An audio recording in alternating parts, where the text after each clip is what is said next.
Welcome to Review Rewind, the show where a couple of friends watch movies of old. I don't know where my voice is going with this. It's a little pirating. I know. Where we watch movies of old and aim to figure out if the viewers were spot on or a little off. Yar, I'm Mike. And I'm Kristen. And this week we be talking about Shutter Island. Has nothing to do with pirates. Sounds very piratey. I know. Well, I mean, an island off the coast of Boston. Boston? What? Did pirates go to Boston? They were kind of all over the East Coast, all the way down to the Caribbean. Oh. The Caribbean. Hi, Tristan. Hi, Mike. Hey, buddy. Hey. What's your bright spot? Hey, I had some really good pancakes yesterday. Oh, snap. Yeah, stack. Oh, stacks.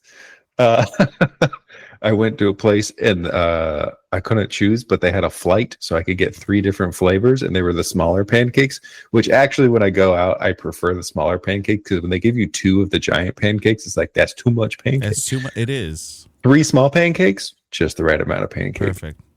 But small as in like a home size or like a silver dollar or I would say they're more home size. They're bigger than the silver dollar. Around what you would make at home. This is the unless you're Jason Simon, because he makes huge pancakes. What a call out. Yeah. Do I have to bleep that?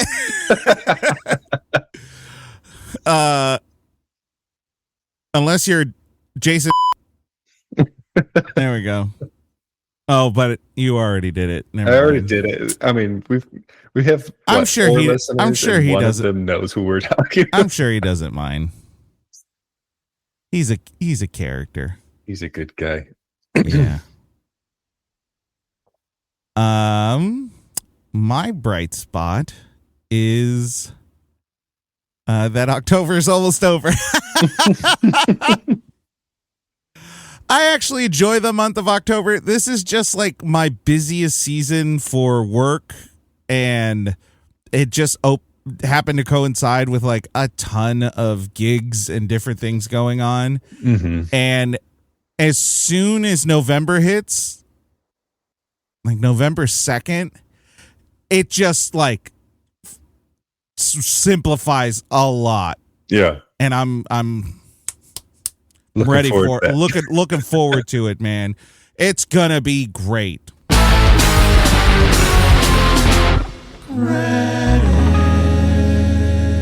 Shutter Island, directed by Martin Scorsese. Screenplay by Laeta. Oh, God help me. Should have read this before. Kalogridis? Good luck. Kalogridis? Kalogridis. I don't know. Is that Greek? Probably. I don't know how those letters work out. Based on Shutter Island by Dennis Lehane. Produced by Mike. There's a book? Yeah, there's a book. Oh, cool. What year was the book? You going to click on the link? No, 2003. Oh, so not even that far. Okay, interesting. Produced by Mike Medavoy, Arnold Messer, Bradley Fischer, and Martin Scorsese. Starring Leonardo DiCaprio, Mark Ruffalo, Ben Kingsley, Michelle Williams, Emily Mortimer, Patricia Clarkson, Max von Sydow, von Sydow, I forget. Cinematography, Robert Richardson. Edited by Thelma, Schoonmaker. Production companies, Paramount Pictures, Phoenix Pictures, Sikelia Productions,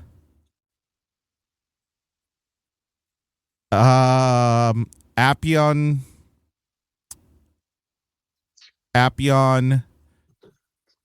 Productions, something or other.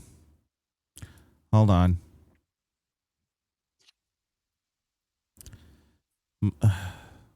Why does this do this? Is this the update? Okay, that's right. Okay, whatever. We're going. Oh no. I don't want that. Oh God. Hey, again, technical issues. I don't understand technology. Why have settings? Why have things? Anyway, guess we'll have to do it this way. So I was just finishing up production companies. Appian Way Productions. All right. Distributed by Paramount Pictures. You know what's the best thing? I'm leaving this in. I don't edit this shit. Wait, you talk? I don't hear you. Oh, snap. Hold on. Let's pause. Yeah, there we go. Anyway, not fixing a thing. I am terrible at this. Distributed by Paramount Pictures. Release date, February 13th, 2010 in Berlinale. Is that a film festival? Is that a city? Berlinale. Let's find out. Berlinale. It's an international film festival. There we go. In Berlin, Germany. Well, there you go. Ironic. Maybe? I don't know. But released in the U.S. February 19, 2010. Runtime 139 minutes. Had a budget of $80 million. Grossed $128 million in the U.S. and worldwide almost $300 million. Wowzers. So, did all right. Mm-hmm. Did all right. Recap! Rewind! Now we transition into the Recap Rewind, where we rewind and recap the film of the week. The honor, the blessing, the task is on Tristan. Good, because I don't got to do it.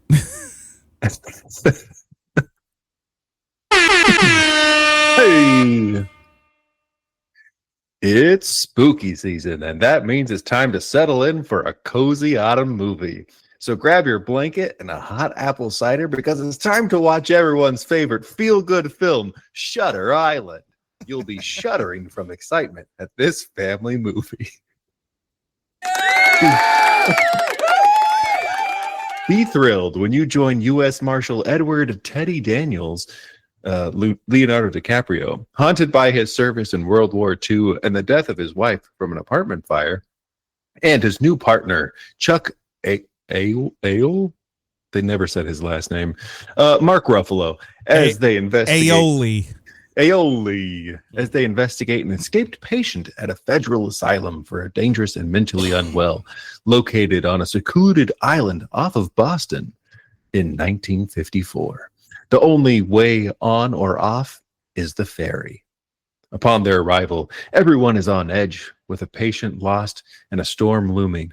Teddy and Chuck begin their investigation, meeting Dr. Cawley, Ben Kingsley, who gets them up to speed on the events of the escape. The doctor is cooperative, but not as cooperative as Teddy would like, putting off handing over personnel files of the staff. Teddy interviews the staff and a few patients, but something feels off. There's no way the escapee, Rachel, Emily Mortimer, could have gotten out by herself. Rachel is a patient because she killed her own children. Teddy threatens to leave and halt his investigation because Cawley appears to be hiding something, and the marshal believes that he's been lied to from the moment he set foot on the island. But his intrigue and the storm prevent that from happening. So he continues. At night, Teddy has vivid dreams of his deceased wife, Dolores, Michelle Williams, who urges him to keep investigating and to find Rachel and Laetus, the man responsible for her death.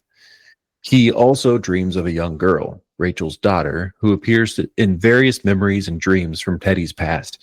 Teddy and Chuck search the stormy island, and Teddy shares his experience in the war and also reveals his true motives for the investigation. He tells Chuck that Laetus was responsible for setting the apartment on fire that his wife died in, and he believes Laetus is there because of a former patient, George Noyce, Jackie Earl Haley.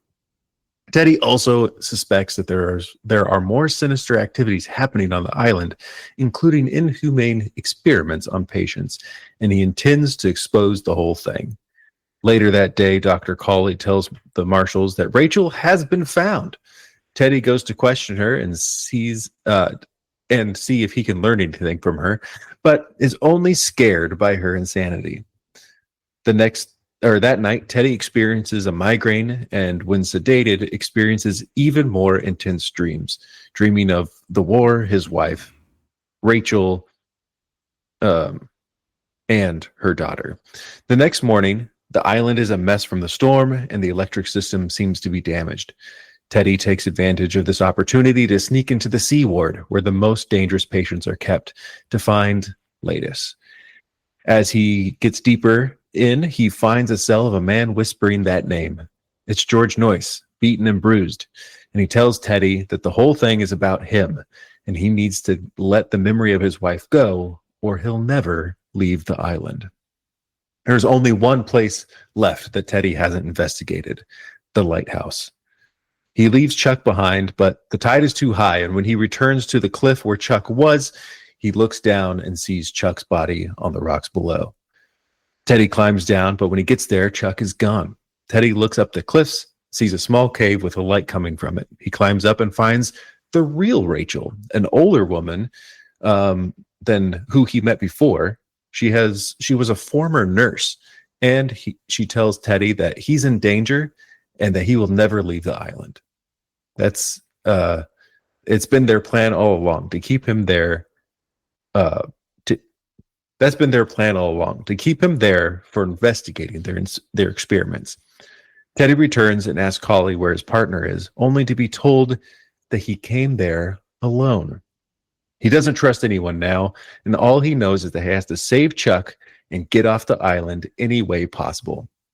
He makes his way to the lighthouse, and when he gets to the top, he's confronted by Dr. Cawley in a room with only a desk. Cawley reveals that it has all been an elaborate role play to try to break Teddy out of the illusion he has created. Teddy's real name is Andrew, and he was really a U.S. Marshal, but he also has been a patient for 2 years. Chuck was his primary doctor. Rachel was not real, but instead that was the name of his daughter, or name of the girl from the dreams. Name of the girl he dreams about, which is his daughter. There we go. I got that sentence out. And the story... It was bound to happen. And the story of the mother killing her children was real, but it was Dolores, and the children were Andrew's. Years prior, she tried to burn down their apartment, and later, left alone in a cabin, she murdered their kids. This whole ruse was put together as a final effort to bring Andrew back to sanity, but if he could admit to what he had really done, murdering his wife, and come to terms with his actual reality. Andrew comes to reality knowing what he had done. Dr. Cawley warns him that he came back once before and reverted, and they feared it might happen again. And if he did, they would have to take permanent measures. The next day, Chuck sits down with Andrew to ask him how he is, and Teddy responds that they have to get off the island. Chuck turns to Dr. Cawley and shakes his head. Before Teddy is taken away, he asks one final question to his partner. Is it better to live as a monster or to die a good man? Recap! Replay! Excellent. Family fun. Family fun. So, Tristan. Hey. You had seen this movie before. Yes. And Had you? I had seen it once. Okay. And it was like 15 years ago, probably. So when it came out, basically. I guess. Yeah. It was sometime in college. I probably saw it 14 years ago when it came out when they were still doing DVDs. Mm-hmm. They still do DVDs. Yeah. Digital video discs.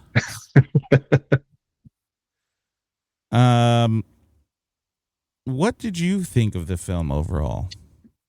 So this is a movie that the first time I watched it was in theater. And it was not a movie I anticipated actually enjoying. And then I walked out of it being like, oh, that was actually pretty good. And I've watched it a few times since then. And it's interesting knowing the story and then going back and rewatching it and seeing the clues that are laid out that they're done really well to make you just not pay attention to them. But then when you go back and you recognize things, you're like, oh, that's why this happened, or that's why so-and-so said blah, blah, blah. So I enjoy it. I think I have seen it enough now. I've seen it, this may be my third or fourth time. Seen it enough now to start identifying some like smaller things that are issues, but for the most part, I kind of enjoy it. Yeah,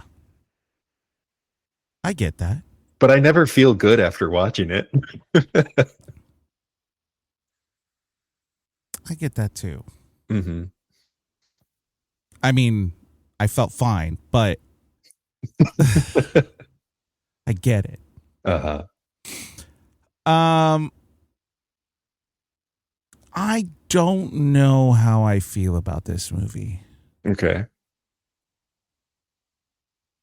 One, I would like to say this movie is not scary in the slightest. So taking that horror, it's qualified as a horror movie.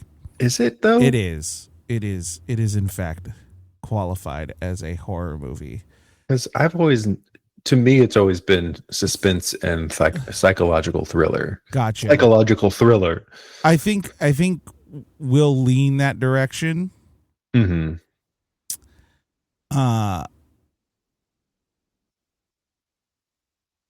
There's something off about this movie. Mm-hmm. The whole time. And I don't know what it is. Mm-hmm.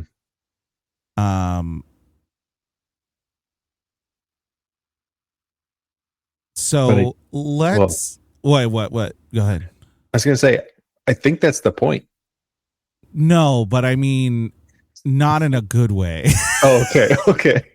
Not in a constructive way. Where did you see it's a horror, by the way? Because everything I'm looking at says mystery thriller. Huh.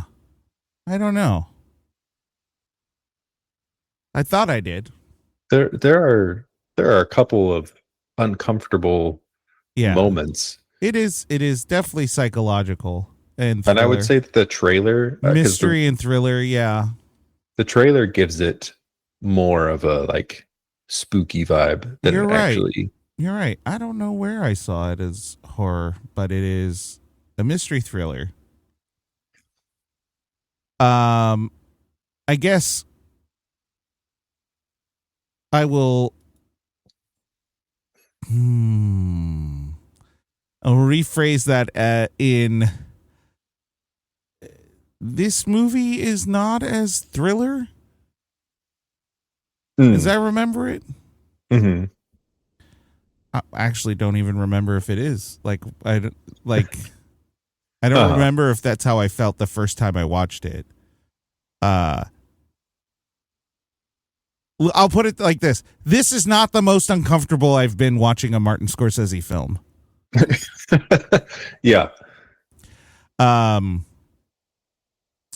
So let's just talk about this film, and maybe within talking about it, we can suss out some of the aspects. Mm-hmm. So first, let's talk about the visual. Let's actually get into the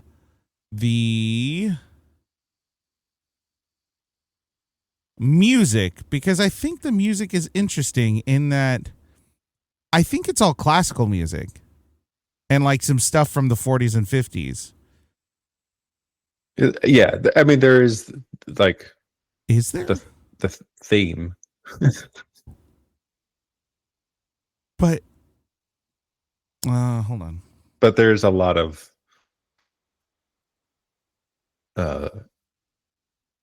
classical music. No, I actually think it's all classical music. Even the theme. Even the theme? Maybe I'm missing something. I don't think this movie has a composer. You're right. Yeah. I think it's all classical music. Then what's the theme from? Some shit, I don't know. If you look up Shutter Island soundtrack, it's all songs that have already been around. Huh. Yeah. Interesting, right? Because I have to say, in this movie, there's a lot of music. Uh-huh.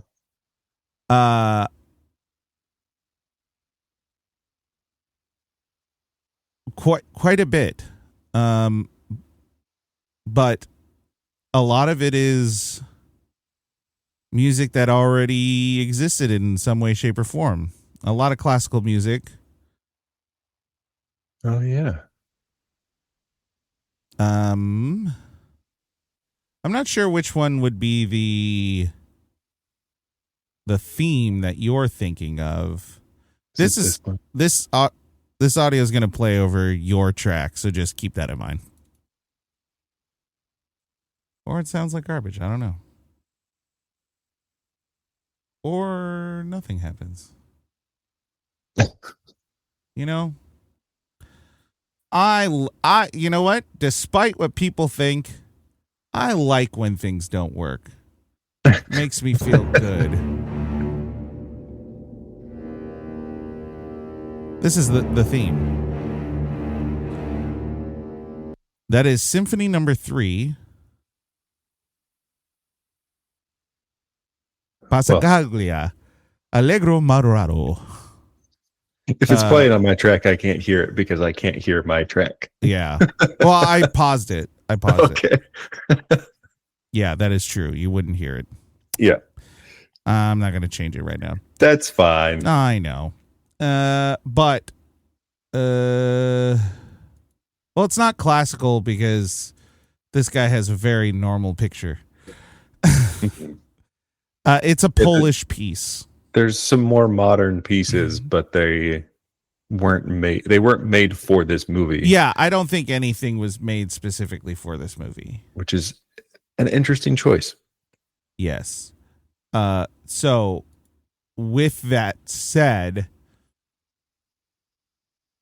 which would explain why some of, especially in the opening scenes where they're getting to the island, like the music is doing a lot and it feels a little bit like it's too much sometimes. I think the music is too much throughout all the whole thing. I was so I was convinced the composer just was going to get all the satisfaction in the world from creating a moment of jump scare. Mm-hmm. And that's what they were aiming for the whole time. Yeah. Like the music just feels like it's trying to build that tension, but nothing in the film ever really has that. Mhm. There's like one moment that is a jump scare moment when he goes to Ward C and the guy jumps out of the darkness and grabs him. It's like the Yeah. only moment that's a little bit like, huh. Right. But yeah, I don't know if the music works. Mm-hmm. And I guess that does fall kind of totally on Martin Scorsese. Like, it really is his bag because he has no composer. It's not someone else doing it. Yeah. I don't know. It was weird. That is really interesting.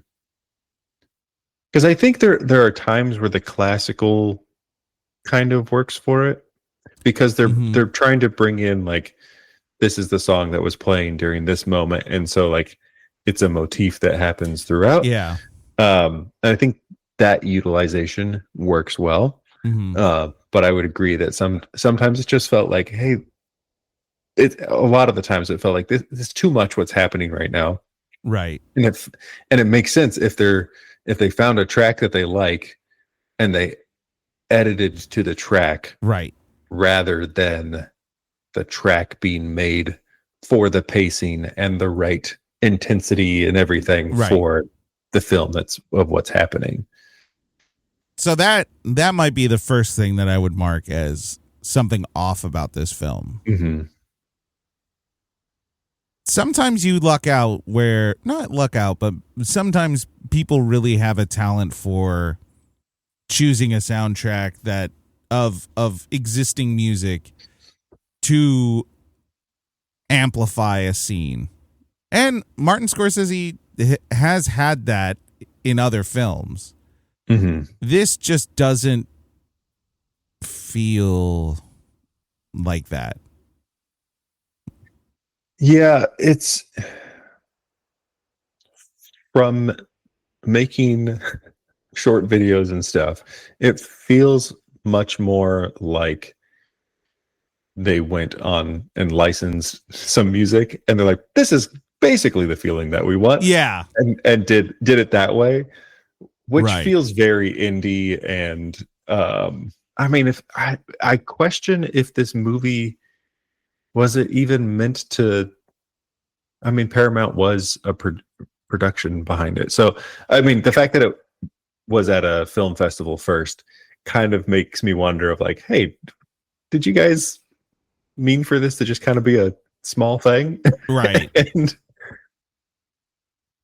yeah. I don't know. It's an interesting question. So we'll move on from music. Visuals. So let's go ahead and start with overall camera work. Before we talk about like CGI and color and all of that stuff, what did you think of like set design, camera, how the camera was used, et cetera, et cetera? I mean, from a set perspective, I mean, it feels like they were actually on location for most things. Like they were filming in an actual building, not creating the set for those things. So all of that felt good. I think the camera work most of the time is pretty good. I think the parts that it falls apart is like, oh, that's definitely green screen and not in a good way. Yeah. It's, you can't see the glow of the green, but you can definitely tell like you guys are sitting in a stationary Jeep right now as the green screen is doing all the work behind you. Right. I think there's a lot of visual storytelling that they do that like it's done to make you feel uncomfortable and to feel like something is off. There's one scene in particular I guess this is the time to talk about it, that I can't tell if it's a bad edit Uh-huh. or if it was done on purpose. Right. When they're interviewing the patients, Mm-hmm. there's the one lady who seems pretty normal at first and then becomes less normal, and she asks for a glass of water. Chuck gets up to get the water, and then she writes something in Teddy's book and hands it back. Chuck brings a glass of water. You see her, it's a close-up, you see her hand come up, and her hand is empty, but then we cut to her putting the glass down. And I can never tell if that's meant to be a weird, like, they don't actually give her glass because they shouldn't be giving her glass, or is it a bad cut where they didn't have the prop and so she just lifts her hand and they didn't cut it soon enough? Yeah, that's interesting because they could have easily explained why not to give her glass. Mm-hmm.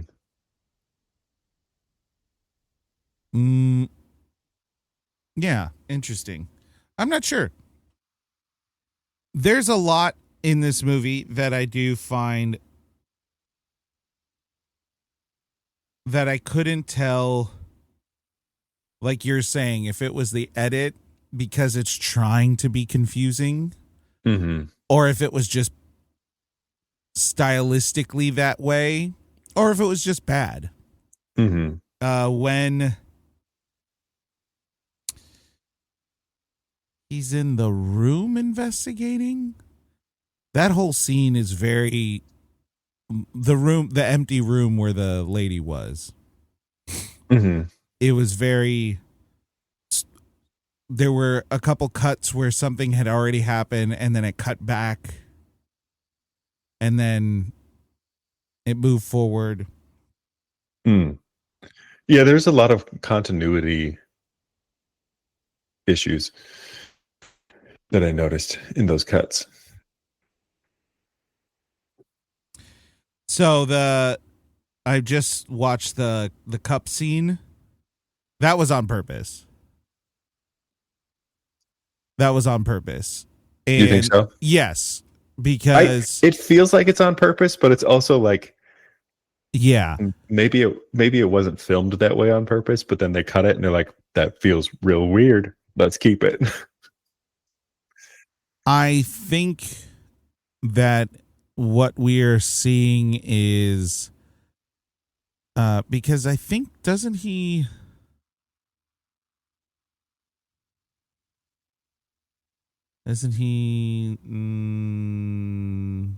no, it's not a while from there. I think a lot of what they were aiming to do is visual cues and different things like that. Sometimes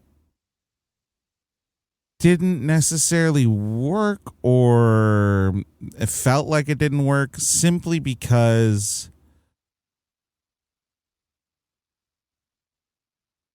I guess you could say where it was happening.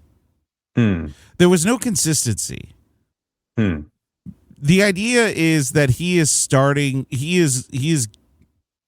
going through withdrawals from whatever the medication was that he was on.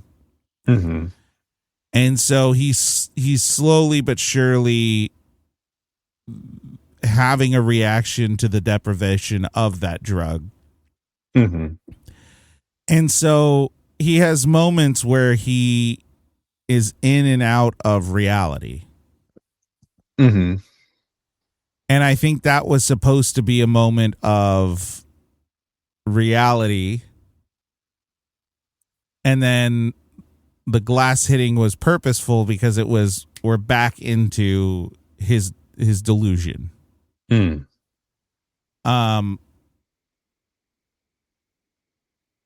Which I gotta say creates a plot hole.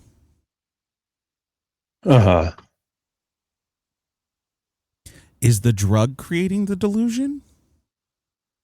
Are they trying to say that because in the end, Kingsley is saying that I say it like we're chums. Dr. Cawley. Yeah, Dr. Cawley says it as the visions, the hallucinations will become more intense as the drug wears off in his system. But the whole opening scene is a hallucinate. It's a delusion. Yeah, that's the thing about this movie is like, where does the because he thinks delusion the begin gun and end? is real in the beginning. Mm-hmm. The idea that the drugs were working and his hallucinations would progressively get worse, then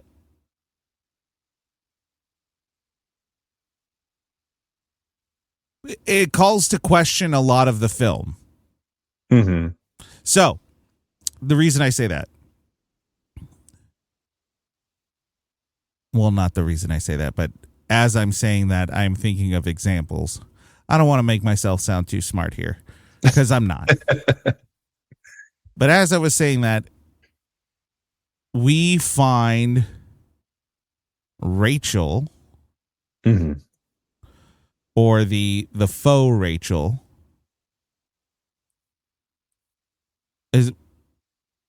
I got real confused about it, because were they saying the let me see, hold on, I need to see a picture of her. I don't have the pictures up, so I'm confused. Emily Mortimer? Is that who it is? Yeah, She's Rachel the younger one. Okay, so she is a nurse. Yes. So the scene where they're saying, "Oh, she's back," was that all a delusional scene, or was she really there?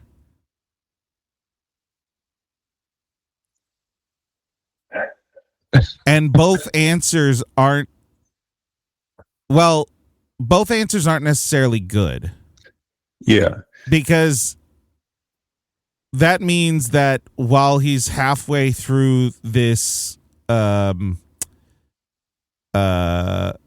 detox, he is straight up talking to no one, and the two doctors are watching and gathering whatever information. But at that point, it would be a one-sided conversation.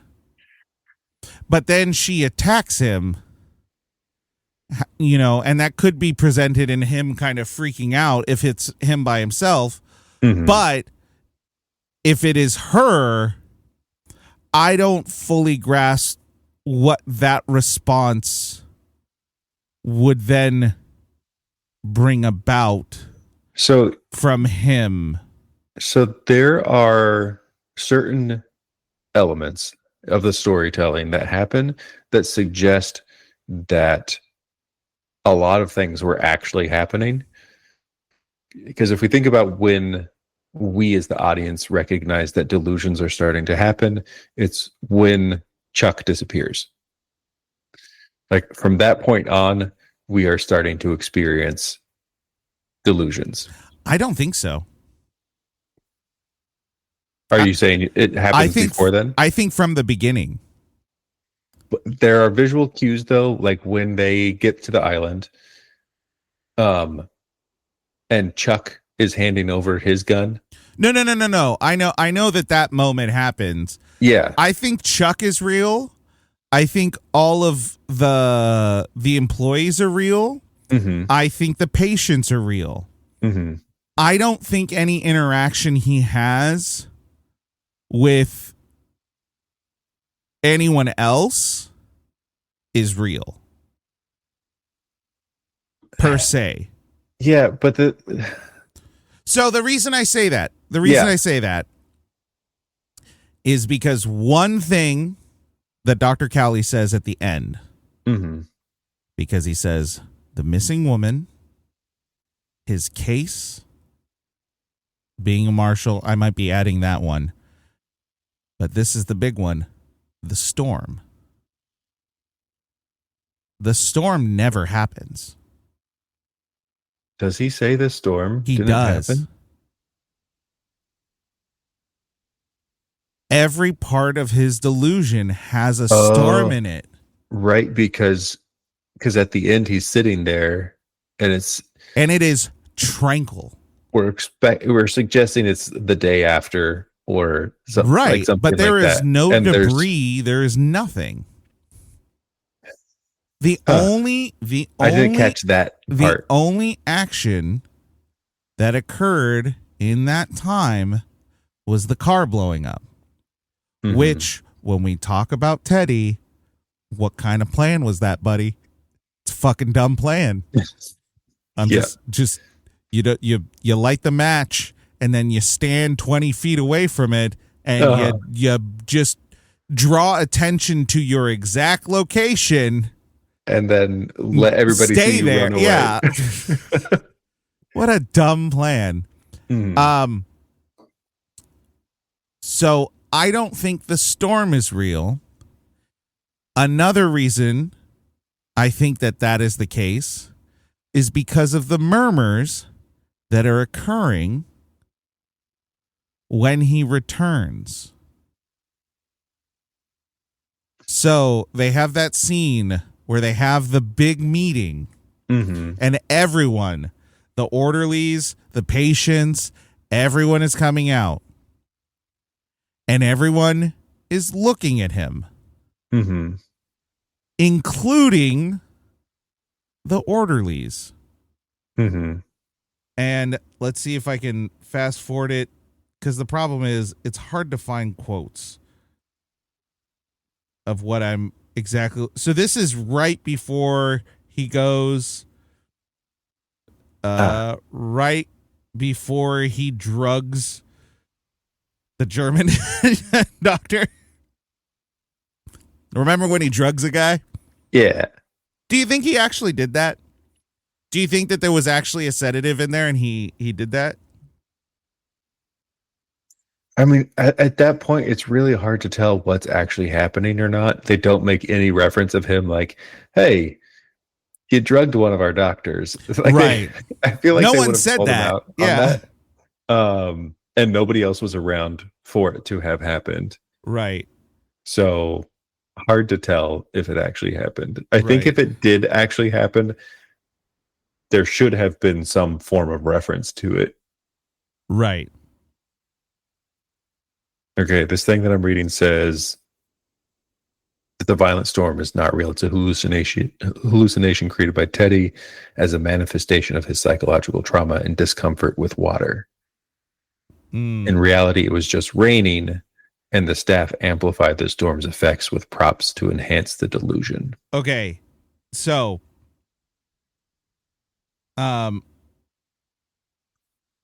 one.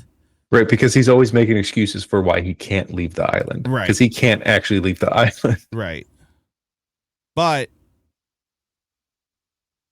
you have orderlies looking at him and they're mad at him specifically. And they're saying we're gated down. The orderlies are saying that, not the patients, the orderlies. They're saying we're gated down.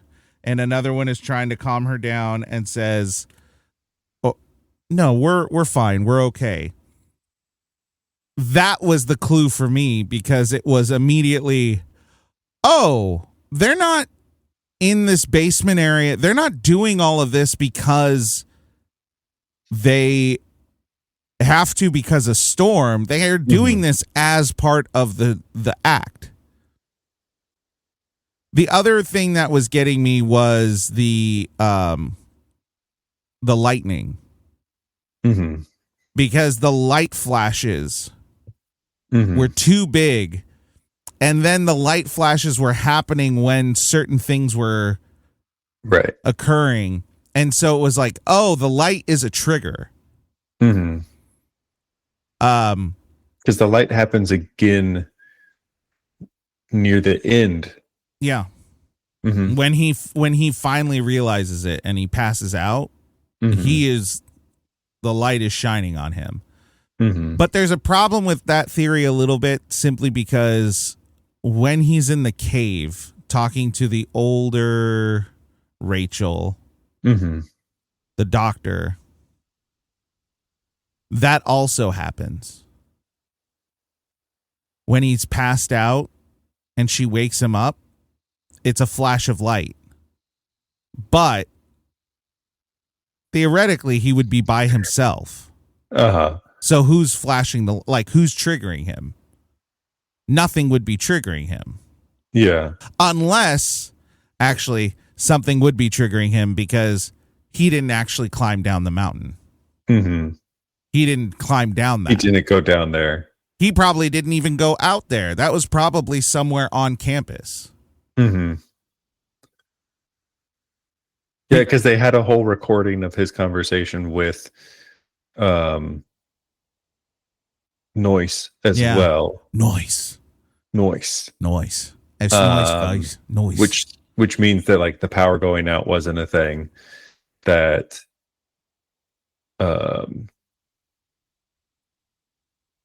yeah, that's all yeah, of it. All of it is fake. All of it is fake. There's not a single thing that's real except for the conversations that Chuck.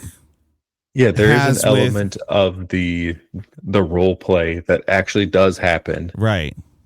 But they're not caught in a storm and then they have to land in some tomb. I think they were just there. They were just walking to it. Right. Mm-hmm. And Chuck just had to kind of pretend. Mm-hmm. Yeah. So like I think a lot of the characters in it are real, but I don't think the interaction between him and the young Rachel is real. I think the Rachel being a nurse is just the connection of, oh, that was the image of Rachel that he put in his head. Mm-hmm. But he created everything else. Right. Because Rachel was the stand-in for Dolores. Right. And so if he was... I like how we were talking about the visuals and it brought us to deciphering this. So, but it makes sense because there are visual elements that like try to tell us these things. But yeah, I guess that would make sense because she would have to be a really good actor, right, to have done that, right? Which I don't think that was the case. Mm-hmm. I think if they are expressing. Not expressing, but I think if they're going to the lengths of creating a whole scenario, they're willing to say like, hey, here she is. And then the conversation that they had could have been nothing. All of something that, you know, true Andrew or Teddy would be creating in his head. Mm-hmm.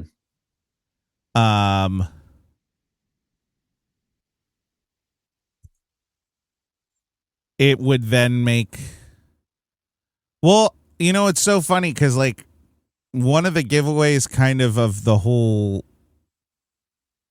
twist, you could say, happened really early.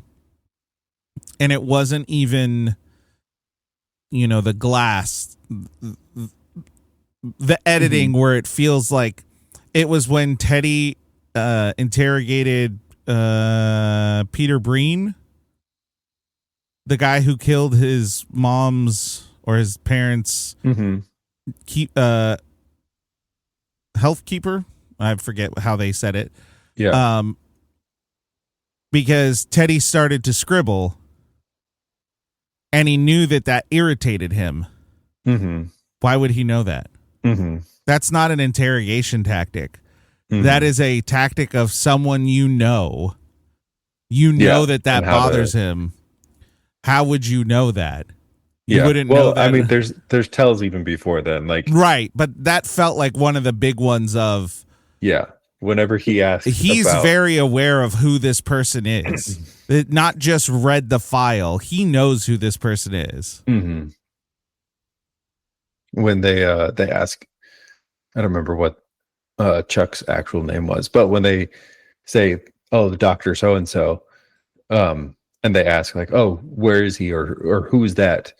and everybody kind of glances over to Chuck, right, to be like, he's the doctor. Yeah. It's very funny that none of them felt in this world. None of them were like, so what's our alibi? Mm-hmm. And then Cowley was like, he went on vacation this morning. Yeah. Mm-hmm. But it does draw in, like, how come some of those interactions were real and other ones weren't real? Right. But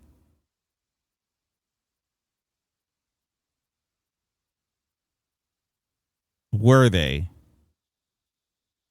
And that's the question. Mm-hmm. The question then still is, were they? Did she actually write Run, or did he?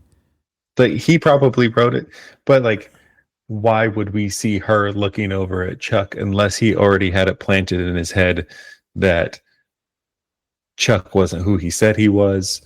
Right. It also makes the interaction of the other patients really confusing. I get because if he already knows who Chuck is, and so then he could be making everybody that he's imagining have that twitch in their eye, to then, because it's the reality in the back of his head subconsciously suggesting there's something else happening. I feel like the doctors were not at least the doctors were kind of cocky in how they were having conversations with him, because I think Dr. Naring and Cowley, when they go to the Cowley's house and they're having the drink and everything like that, I think all of that is real. Mm-hmm. But I also think that Dr. Naring, the German guy, I also think that he did not believe in it. Mm-hmm. And so he was kind of antagonizing Teddy. Mm-hmm. And what I mean by that is I think he was saying low-key, he was saying some trigger words. Yeah. Because he said he has a good defense mechanism. And while that feels like it's a jab at the marshal, the fact is that Teddy was already kind of deconstructing the things and making clues for himself, which is then his own defense mechanism. Mm-hmm. So if she wrote Run, it kind of doesn't necessarily make sense. But if he believes that interaction and he wrote it, he's telling that to himself. He is his own defense mechanism. Mm-hmm. He's building little clues to himself. Yeah, and when he shows the notebook, when he shows the notebook, the ink is running because it's raining when it gets wet. But I don't think ink would run like that. In the 50s, it would. In the 50s, the ink technology wasn't as good. That is literally true. I'm trying to find it because it's a good.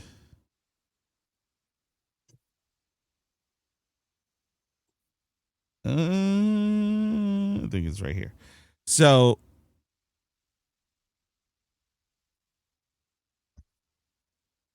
I think maybe she did write it. I don't know. It does look like slightly different handwriting. Dr. Sheehan. But we're also Sheehan, yeah. But we're also seeing his delusion. So, oh yeah, it could also not be there. mm-hmm. Wait, hold on. Now hold on. Speaking of delusion, it says Dr. Sheehan, nice, respectful, okay in her words. She is nothing but, and then Rachel's known relationship, no something into. I'm just trying to see his notes to see if they actually made sense. It would have been funny if it was just like gibberish, but it's such a quick scene that no one pays attention to it. Mm-hmm. But no, alas, it did follow what they were kind of saying. Mm-hmm. Okay, so part of the reason this conversation kind of went this direction, we were talking about visuals and then talking about the clues. But speaking more on the visuals, this movie is so bright. It is distractingly so. Mm-hmm. And not even just lit, but the contrast is up on a lot. To where the blues are really bright blue and the pinks are really bright pink. The hue is, it's very saturated. That's the word I was looking for, not contrast. It's very saturated. And I was trying to figure that out because I was trying to think if there's a tie-in to that.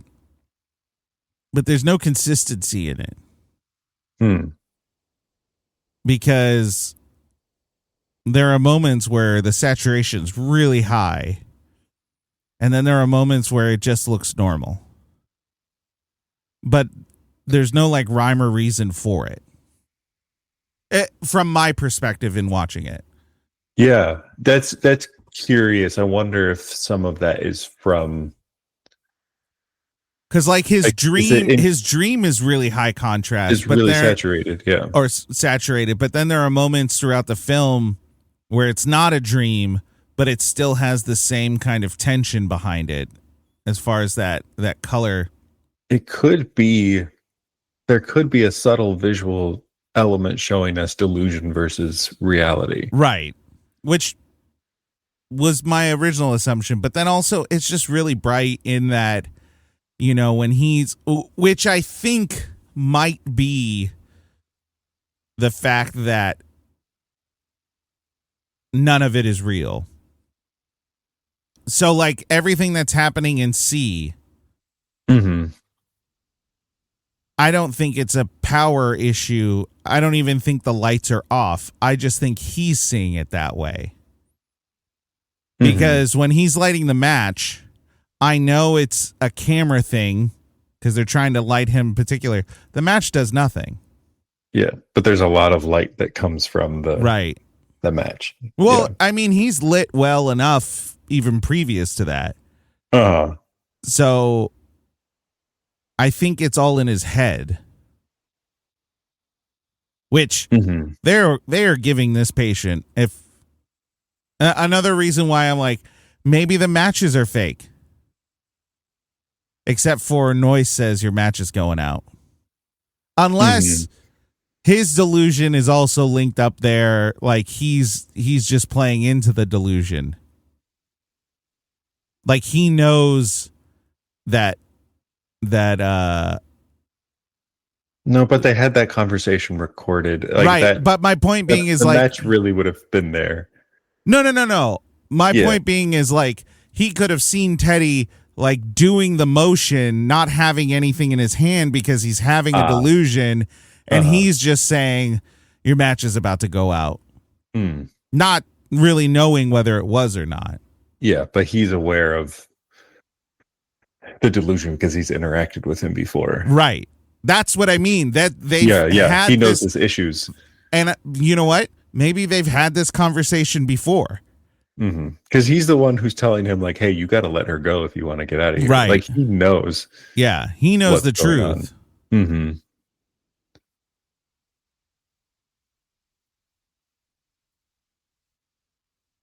And I wonder how much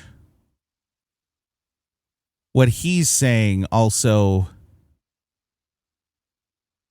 Like, I wonder if all those guys were actually in that ward. If they were, naked in a jail cell. Or if that's just what he was seeing.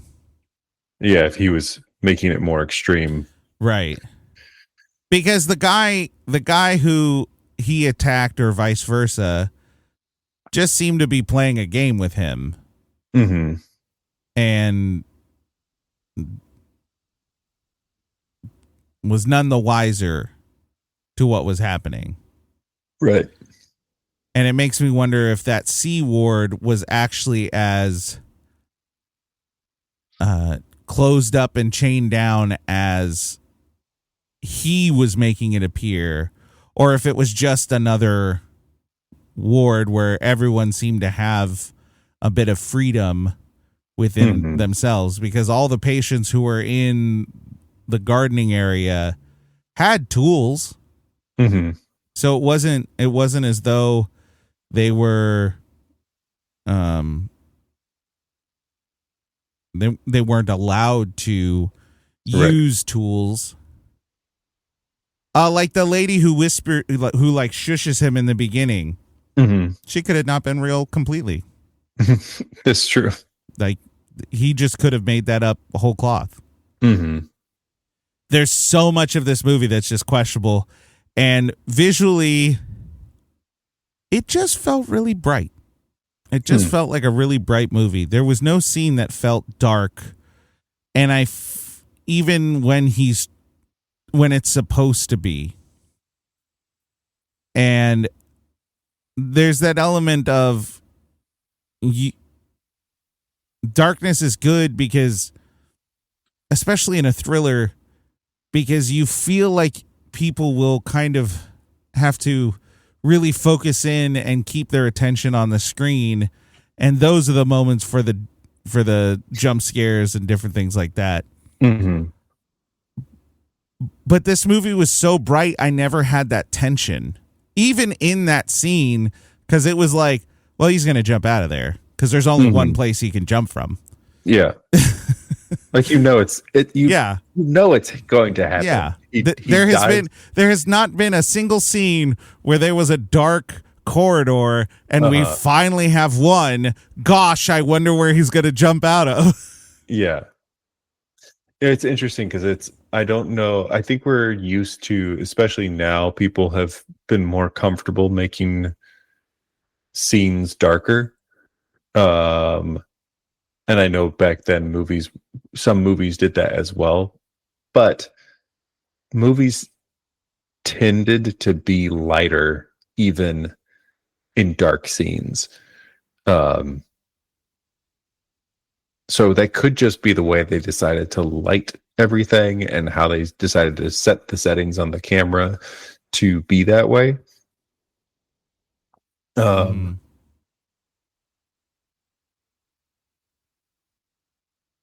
Yeah. Yeah. I don't know. I do think the scenes with Dolores are really, really, really bright. But I think the entire bit of it, except for maybe his clothes,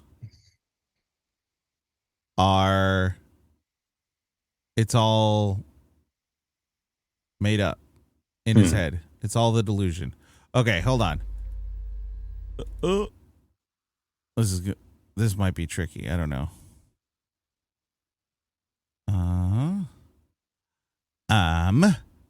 I'm annoying. Sorry. I don't know what that was. I apologize to everyone. That felt weird. Okay, I'm gonna do that just so it doesn't double. So, nope, it's not playing at all now.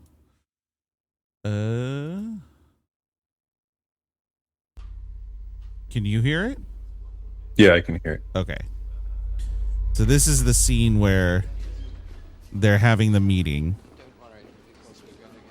Oh, let's see if I can get the captions on.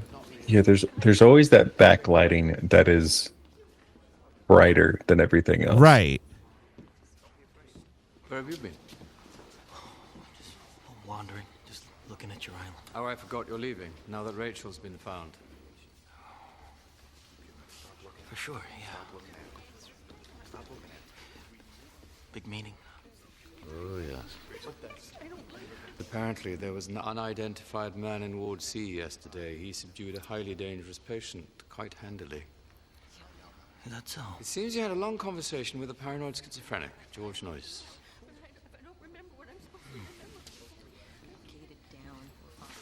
This noise. So that orderly is just like pissed at him. Mm-hmm. He's like, I don't want to be here. He said his name was he's delusional. Oh, extremely. It can be quite upsetting. As a matter of fact, 2 weeks ago, a patient got so wound up by one of Noyce's stories that he beat him up. Cigarette? Oh. No thanks, I quit. So you're taking the ferry? Yes, absolutely. I think we've gotten all we came here for, so. We, Marshal? Speaking of which, have you seen him, though? See, this is where it kind of falls apart for me. Because in this scene, we have this interaction. Whom? My partner, Chuck. You don't have a partner, Marshal. You came here alone. You know, I've built something valuable here, and valuable things have a way of being misunderstood in their own time. Everyone wants a quick fix. They always have. I'm trying to do something that people, yourself included, don't understand, and I'm not going to give up without a fight. That interaction confuses me. That doesn't feel like a real interaction.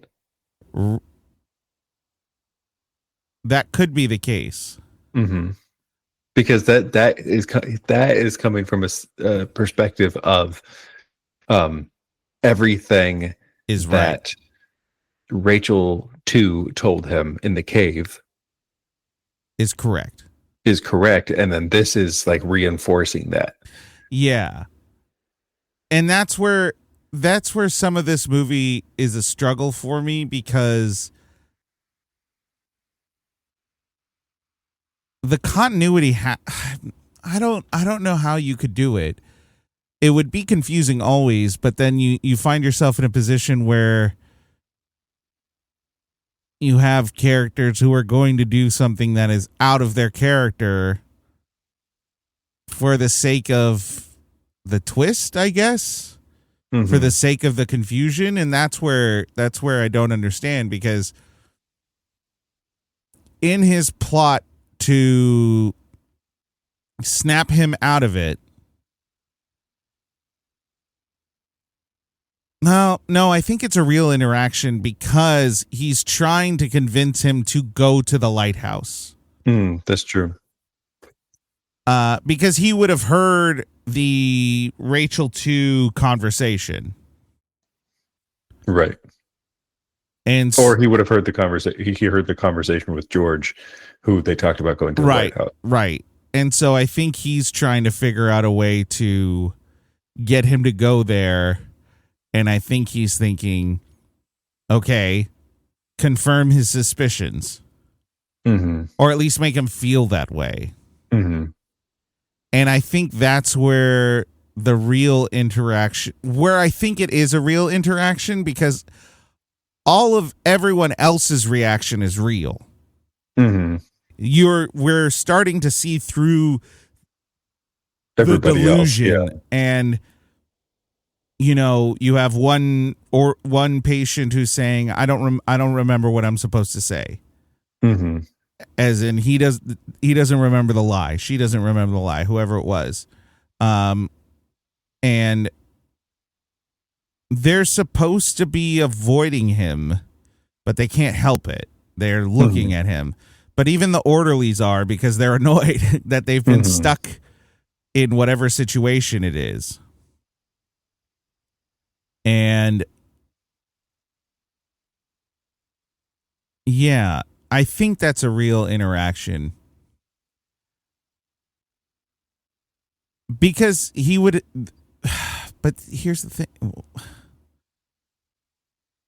The delusion is supposed to be more intense. Mm-hmm. So I feel like he would make up more in those moments than having a real like turn.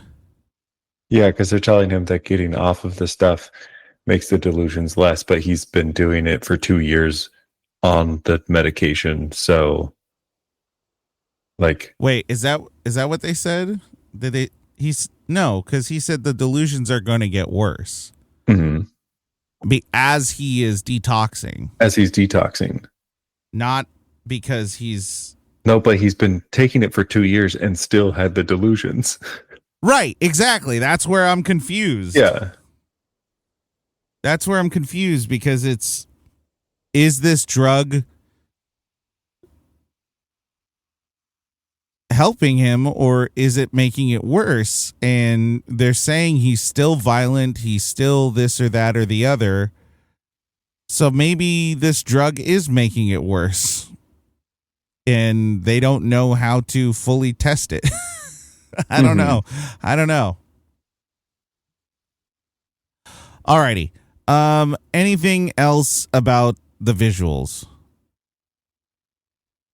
I was just thinking, like, I'm looking at some of the shots with the brightness, and yeah, there's like a lot of, like, when they're indoors, the outdoor light is very bright.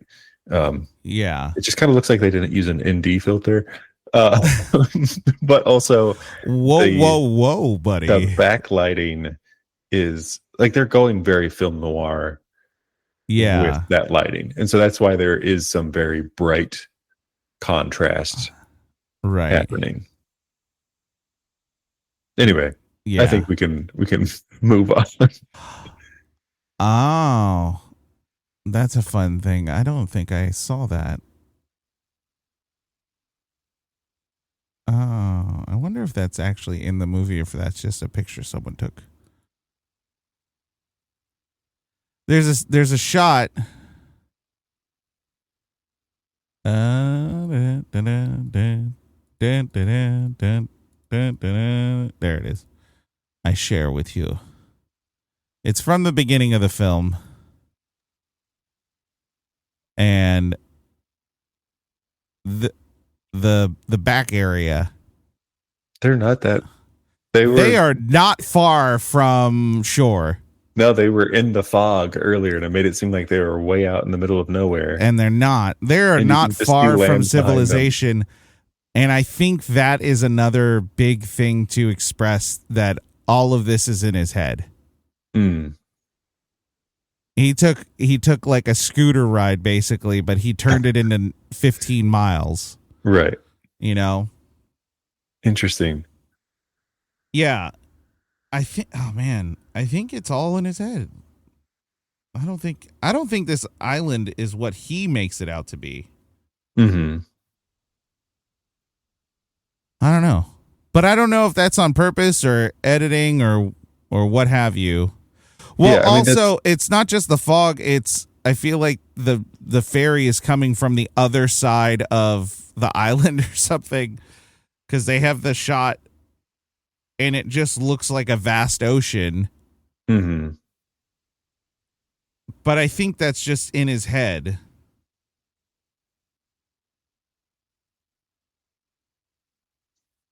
Because that's just not how freaking water works.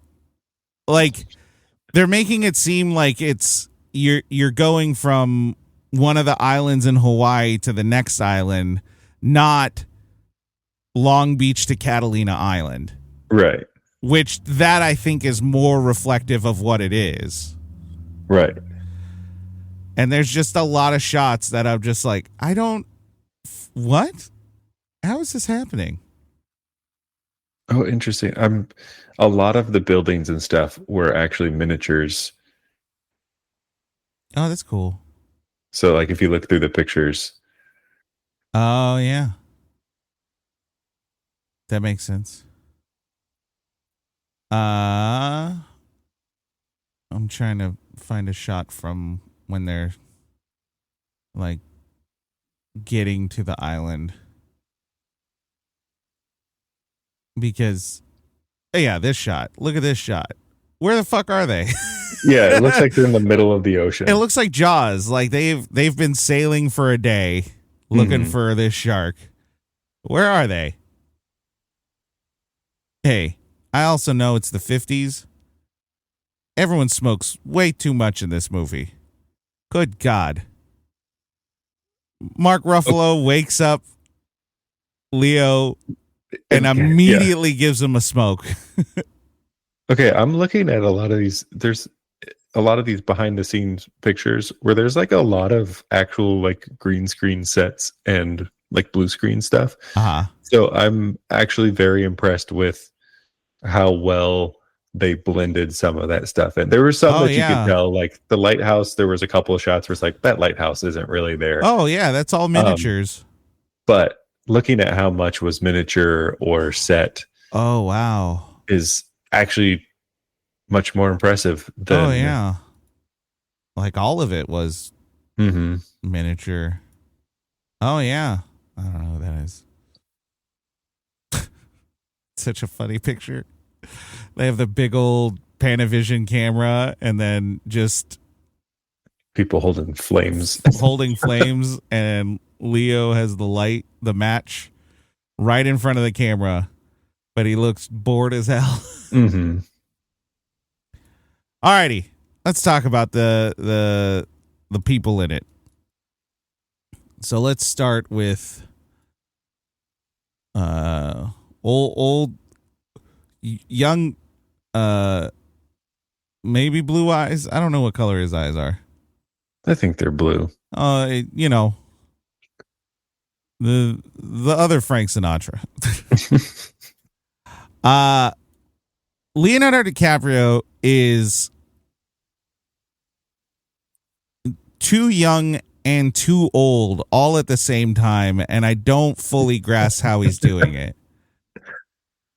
Because in this movie, there are scenes where it's like, oh man, he's such a baby face. And then there's scenes where it's like, fuck, that guy's old. Yeah. Because how old is he? He's like 50 something now, right? Leo DiCaprio is 50. Holy hell. Good guess. He's always kind of had a baby face, but this movie really was the borderline for him, where I just couldn't figure out how old he was supposed to be. Because, let's see, it was 15 years ago. He's 50, so he was 35 at the time. I just couldn't figure it out. There were some scenes where he looked really old and some scenes where it's like, oh, he still looks really young. Like, kind of hard to believe that he would be a marshal with children and all of that stuff. Yeah. But even looking at more recent photos, it's like, he doesn't look 50. It's so funny. Something happened. I don't know what happened, but in his teenage years, he had like such a thin face, and then something happened where it was suddenly, maybe he got plastic surgery, I don't know, but he just got like chubby cheeks, and they never went away. He still looks like super young, but he just got wider. Yeah, that's the part I'm trying to figure out. I don't know how that happened. And maybe it's he just gained a pound or two and it stuck. That could be it. But there's a picture of him where he's decently young. I couldn't tell you But there's a point where his face just gets kind of wide and it stays that way. But I've never really considered him a particularly large guy. No. Like I wouldn't call him heavy in any way, shape, or form. At least by my approximation. Like I don't. Mm-hmm. His face just got wide, but I don't know why. Could be genetics. Happened somewhere between 2004 and 2010. Yeah. Absolutely. Because like I feel like his body has always kind of stayed pretty like for some films he's gotten heavier, but he's kind of average to slender. Mm-hmm. But his face just never changed after a certain point. Yeah. It really didn't matter how big he got. Like I saw a recent photo where he looks very thin body wise, but his face looks exactly the same. I'm kind of like, huh? What? Okay. I mean, it happens. I say that as a person who's had a wide face his entire life. So I don't know. I could probably lose a lot of weight and my face would still be I got some genetically big cheeks. Mm-hmm. All right. Enough about his appearance. I guess we should talk about how he did in this role. Here is an aspect of this film that adds on to the things that made me uncertain of this film. The acting is both really good and really bad all at the same time. Mm-hmm. And I don't like it.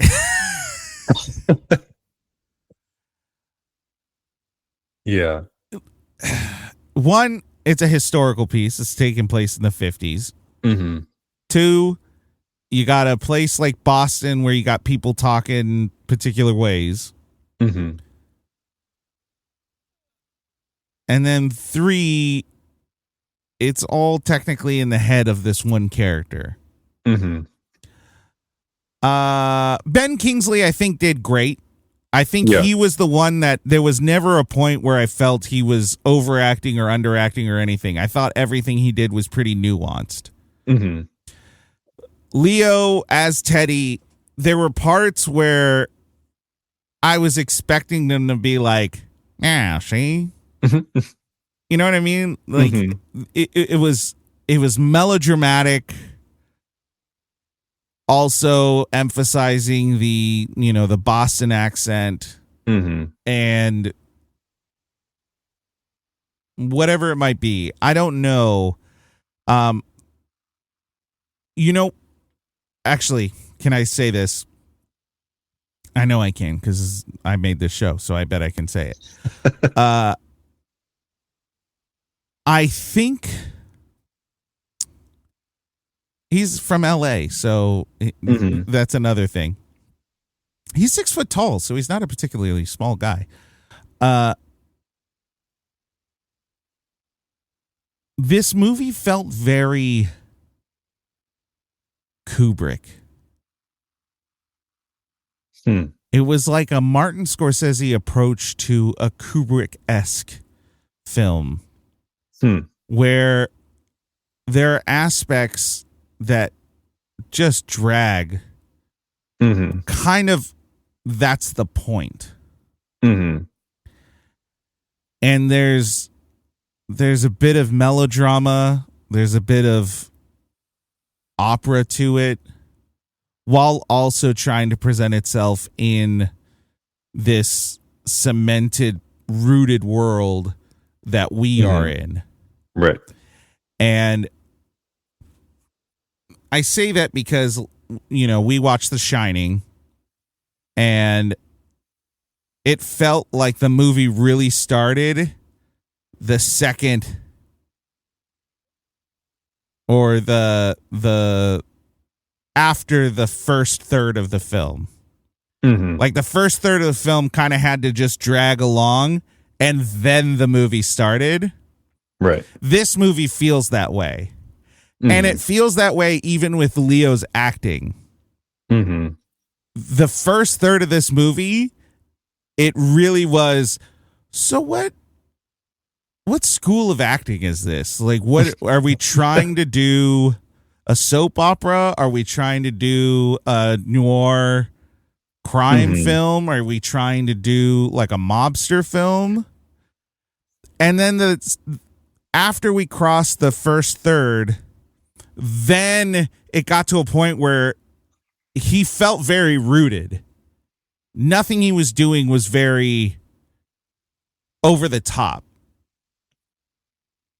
To me, that at least. Maybe I'm wrong about that, but it felt more succinct and felt more developed in what they were aiming to do. And the reality is, the more it was going, the more delusional he was getting as far as his nightmares and different things like that.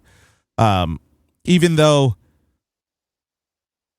the resolution of the film has to be that he understands that those delusions aren't real. Yeah. So would the hallucinations get worse by that point? Or wouldn't they get better because he realized it? Maybe the delusions spike with the withdrawal, and then once he's like out of it. Right, but how? But then he said the hallucinations were going to get worse. But how are you saying that he is going to be healed per se if the hallucinations are going to get worse? How does he know whether it's a hallucination or not? In that moment, you can't tell.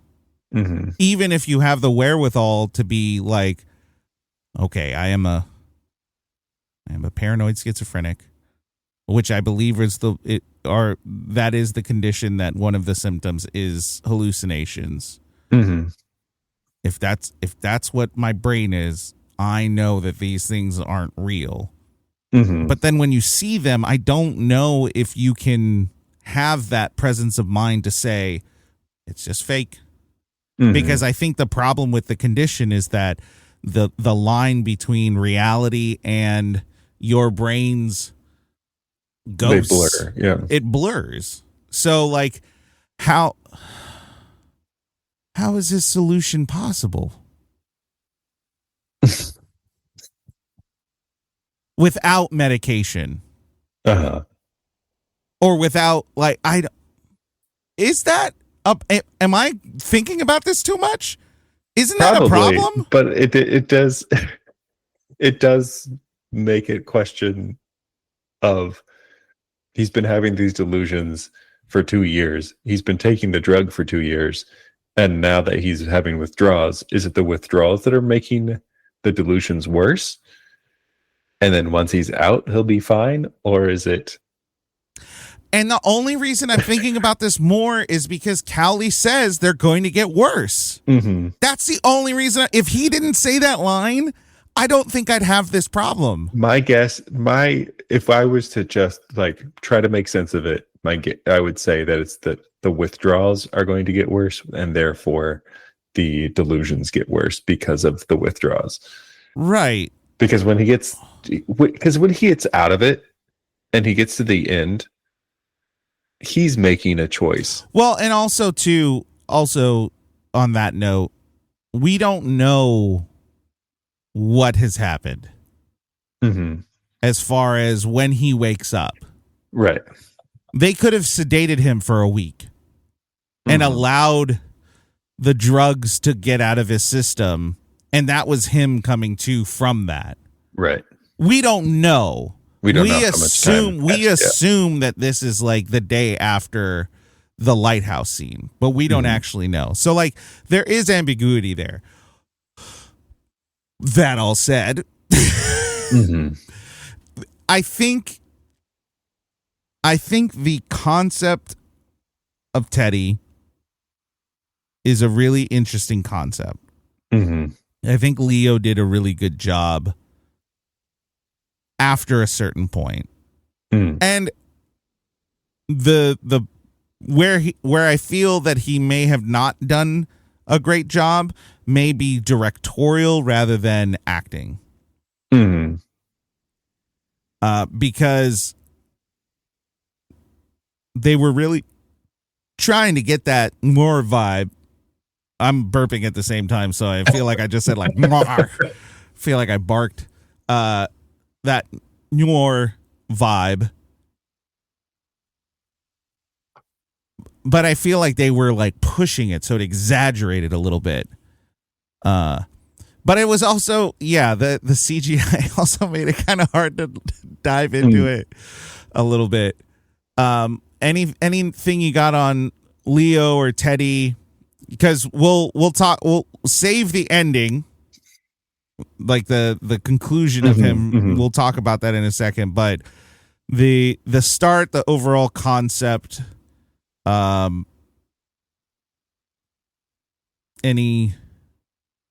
No, I think we kind of covered it. We've covered that. Yeah. So the thing that everyone was according to the internet, according to YouTube, people were very confused by the meaning of the ending. And simple enough, it is a man choosing to forget. That is what the ending is. The top starts to wobble. Yeah, exactly. Exactly. Teddy, Andrew realizes and accepts that he killed his wife, and he allowed his wife to kill his kids, thus giving him guilt for the death of his children. And he would rather choose to live in a life where he doesn't have that pain anymore. And allows himself to get lobotomized for the sake of forgetting that trauma.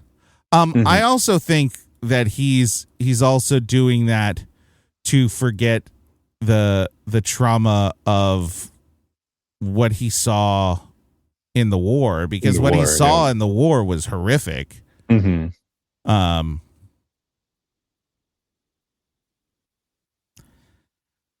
I think that was a lot of what built his conspiracy around the hospital and the doctors and everything, is because he saw what the furthest extent of horror could be in a setting like that. So I think he kind of built in a distrust for those kind of establishments based on what he saw. So in a lot of ways, I think that's where some of that could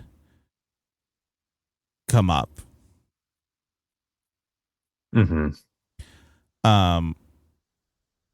Which very interesting to see how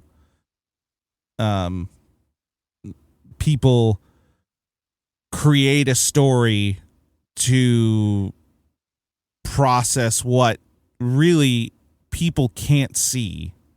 The trauma that other people go through, we can examine it, we can write books about it, we can put them in, psychology books and examine them as much as possible. But the reality is no one can see in the mind of someone else. And so you cannot see the trauma that someone else has gone through and their perspective on it.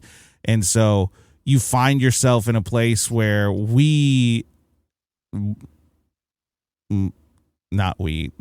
artists who have the opportunity to create these films can create what they believe or maybe what they have seen. And it is a very interesting interpretation. And I think Teddy's character is a really interesting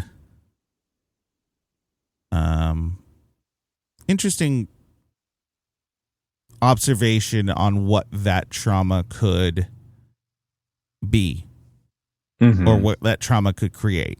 Mm-hmm. Yeah. Yeah. This movie really makes you think. Yeah. It's just that's where I do think it is good in that it does make you think. Whether the conclusion of the thoughts make the movie better or not, debatable. But right.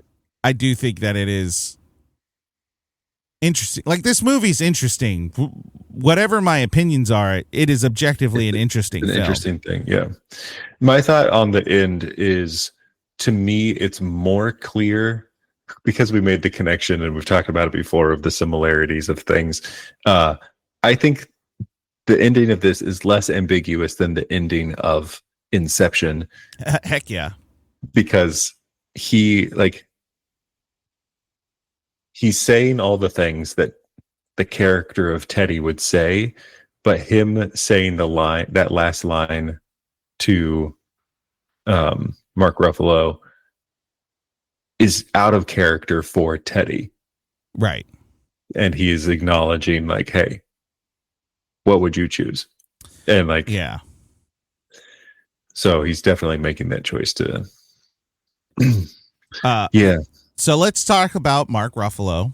Mark Ruffalo. Chuck Owley. Or Dr. Sheenan. Mm-hmm. You know, he's kind of a putz. Mm-hmm. He's leading the conversation through. He is trying to expand on Teddy's paranoia, not to hurt him, but to see where it ends, where it goes. The scene at the ledge where Chuck abandons him, that doesn't make any sense. Like, why that was a choice. So here's the thing that unless Chuck wasn't there. Right, but he was. Here's the thing. I think that Teddy is repeating scenarios. So I think they knew that he was going to go to this cave area in his head. And so Chuck was like, oh, here's my opportunity to kind of create that doubt by leaving. And then that allows for Callie to say, oh, you don't have a partner. That's where I think that's there. But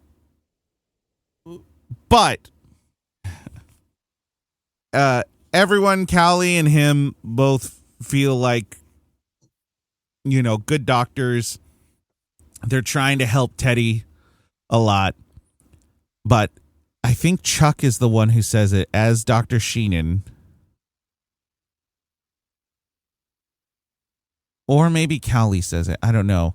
But they say one thing that immediately turns all of this on its head. And it is at the end. And I want to see if I get it right. But basically, they're explaining the whole plot, the whole idea behind what's happening, the truth. This is what the scene is. So I'll share my screen. You might be. Don't move! Don't move! Okay. No. My name is Edward Daniels. This one's loaded. I can tell by the weight. I see, and that's your firearm, Marshal, you're sure? My initials are on the side. There's a dent in the barrel from when Philip Stack shot at me. You're not gonna with my mind on this one, Doctor. Then blast away, because that's the only way you're ever getting off this island.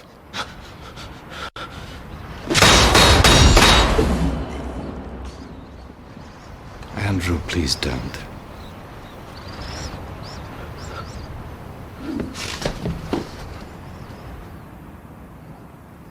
Okay.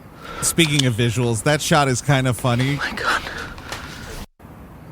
Because you can see how far off the camera he has to be, like how his body is bent. Yeah, his arms are like So this shot is the camera is over the gun looking at Ben Kingsley, but you can kind of see the angle of Leo DiCaprio's arms, and it looks uncomfortable. Anyway. My gun. It's a toy gun. And it broke. What did you do to my gun? It's a toy, Andrew. We're telling you the truth. Dolores was insane, manic depressive, suicidal. You drank, stayed away, ignored what everyone told you. You moved to that lake house after she purposely set your city apartment on fire. Andrew, stop! All you've done is lie! Your children, Andrew, your children! All right, I'm going to fast forward a little. Your daughter. Because I think Chuck says something here. And if it's not in the scene, this is a good setup, you know? Sorry, baby. This would be the end of you. It's not at shit. So basically after this, where he has the click, they explain the whole plot, which is that he's going to get lobotomized because he is dangerous. And unless they convince him of his wrongdoings and he can actually stay established to that, they're going to lobotomize him. Now, I think Chuck is the one who says this is all essentially we're betting on you. Because if we fail with you, all of this is done. And that to me killed everything. Because it was a perspective of, wow, these doctors are really looking out for him. They're really trying hard. Wow, what an elaborate thing. And that one line makes it then feel like, oh, no. It's not because we care. It's we need funding. And if we don't make this work, we lose funding. And I immediately was like, you all suck. You're all terrible. Good job. Because it takes it from we care about this guy, we want to see it to it's all about the experiment and seeing if this is a viable way of treatment. And what makes me hate it is the ending. And the reason I say that is because it worked. But because it worked, we now see how crazy it is that these people put the whole weight of the program on this one man who has more trauma than probably anyone in that facility. He seems as though he's very, like, the movie gives him that appearance of he can still keep his wits about him. But the reality is he has seen so much death and saw the death of his children and then killed his wife. And normalizing him would be the turning point for this program or the funding or whatever it is. It's like, wait, you put all your eggs in that man's baskets? That's crazy. That's crazier than anything else that happened in this movie. Like, maybe try somebody that's a little easier. Yeah. Or, I don't know, find different funding? I don't know. I can't. It makes you, that made me feel the worst for Teddy. Because Teddy being lobotomized, as far as this story goes, we can talk about the ethics of lobotomies. We could go through that 100%. Mhm. But in the scope of the world that has been created, the scenario that has been created, the most merciful decision to be made is to help this man forget. Not to help him process through it, but to help him forget. Mhm. And short of killing him, lobotomizing him was that solution. Mhm. I personally do not know if it is morally right, wrong. It feels wrong to me, but I can't.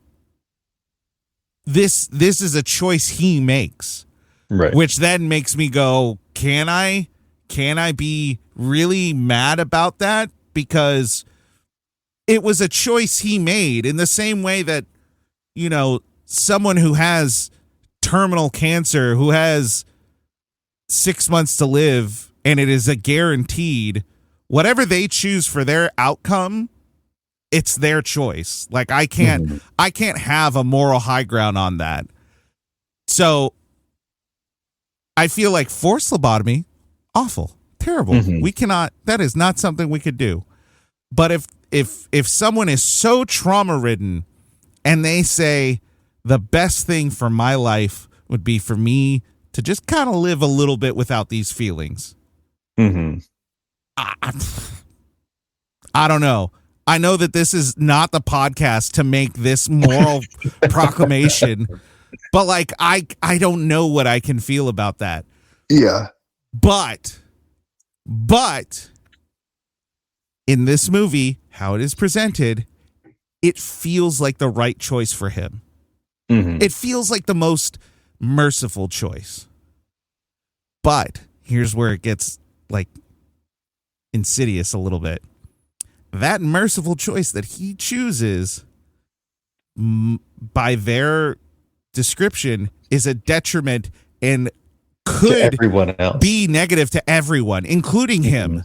It could ultimately resort in something really bad happening. What the fuck? Yeah, I think the better ending for that is for him to be like, hey guys, it worked, but I don't want to live with these memories. Yeah. And so then they could be like, oh, okay, it worked, so let's do that for other people. You know what? I got one even better, because the line is good. How he presents it, groovy. It's great. I think just not say that line of everything is riding on you or whatever the line was. Just avoid that line. Keep everything else. Just don't say that one portion, because everything still makes sense. If it would have just been left at the idea of, hey, if we cannot do this, I don't know if you're going to be yourself. Because then his choice is, I see who I am. I accept it, but I don't want to be this anymore. That's still it still works for the story. It still tells the same story. But this, I don't know, that just one line suddenly makes this whole thing like, oh, that's screwed up. And not in a way that the story benefits from. It makes everyone else seem awful. It makes everyone else seem kind of what his conspiracy was, even though I don't think that's what the outcome is. It seems as though ultimately, like, the doctors are good. Everyone had like good intentions, but that line makes it seem as though there was a deeper intention rather than just his recuperation. You know what I mean? Right. Yeah. I don't know. Yeah. That was a soapbox and a half. I apologize to everyone. Here are the feelings I've had throughout this thing. Like I said before, Ben Kingsley, I thought he did really well as Dr. Cowley. Yeah. Emily Mortimer, I think her part was a lot smaller than it seemed. Because she's only in like 2 scenes. Yeah. I guess 3 scenes. But yeah. Max von Sydow. He played the German doctor. I'm trying to figure out what his whole thing was. I think he just it felt at the end as though he was on the side of it working, like he wanted it to work. Mm-hmm. But he just felt like an antagonist the whole time. Yeah, to me, it kind of seemed like this whole treatment was Dr. Cawley's thing. And him, the Dr. Nehring, was the like, hey, if it doesn't work, then I have to take over kind of thing. Yeah. Well, yeah, I assume you're right. It just makes me wonder if that meeting that they walked into where he was talking about the chains, if he said that out of, because Teddy has made clear his conspiracy. They knew this conspiracy prior to this all happening. So it feels like the scenarios that they were putting in place was to make him suspicious. So the line about the chains, we would chain them all up, and then Callie is like, well, people would die. There's no storm. So you're saying that to stir his pot to get him to be angry. So I don't actually know Nehring's perspective. Like, I don't know what's real about him. I think he's supposed to be an asshole the whole time. Like, I think he's supposed to antagonize him and make it seem as though the island is this cesspool of faux Nazi science kind of thing. Even though the ending of the movie makes it seem, no, none of that was happening. Well, yes, clearly, none of that was happening. That I want to make that, I believe fully, none of that happened. There wasn't an ounce of reality to that. But that leaves me in a weird position where I don't fully understand. I just think maybe he ultimately is the pragmatic one who's saying, like, hey, man, he's kind of violent. And the kind of the move we need to do is whatever it takes to make him nonviolent. And I don't think he was the one who put the deadline. I think it was the ward. No, the board put the deadline. Oh, the board. Okay. But I think he was the, like, the way that it presented, it felt like he was like, hey, you do your treatment. If it doesn't work, I have to step in. Yeah. Kind of thing. Yeah. Michelle Williams plays Dolores, his wife. The whole movie, we really have a very sympathetic character.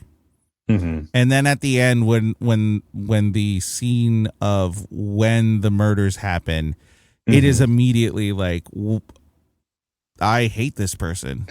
I know that this person's struggling, but this is awful. There are certain points of this movie that make you feel sick, and that is one of them. Just the whole inability to accept the outcome of what she did, and then creating the scenario of saying they're living dolls. You know, it's immediately like, oh God,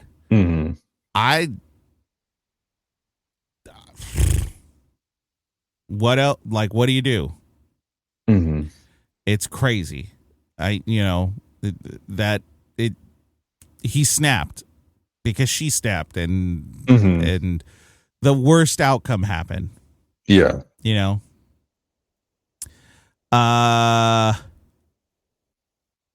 Anything else on Michelle Williams?